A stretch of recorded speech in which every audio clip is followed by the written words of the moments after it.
বলুন তো কে আসল পুরুষ? তোমার সামনে তিনজন স্কার্ট পরা নারী দাঁড়িয়ে আছে, কিন্তু তাদের মধ্যে একজন আসল পুরুষ। ভালোভাবে পর্যবেক্ষণ করো এবং বোঝার চেষ্টা করো কে হতে পারে সেই আসল পুরুষ। চিন্তা করো, উত্তর শেষে জানানো হবে। আপনি বলতে পারবেন এখানে কে সুপারহিরো?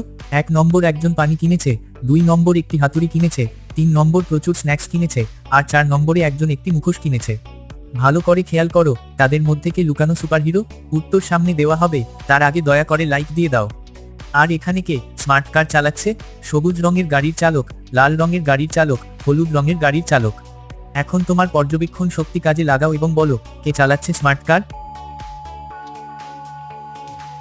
প্রথম প্রশ্নের উত্তর 3 নম্বর আসল পুরুষ, কারণ নারীরা সাধারণত 5টি স্কার্ট পরতে পছন্দ করেন না। দ্বিতীয় প্রশ্নের উত্তর 1 নম্বর লুকানো সুপারহিরো, কারণ তার ব্যাগে স্পাইডারম্যানের কস্টিউম আছে। তৃতীয় প্রশ্নের উত্তর লাল রঙের গাড়ির চালক চালাচ্ছে স্মার্ট কার, কারণ এটি স্বয়ংক্রিয়ভাবে চলছে। তুমি কয়টি উত্তর সঠিক দিতে পেরেছ?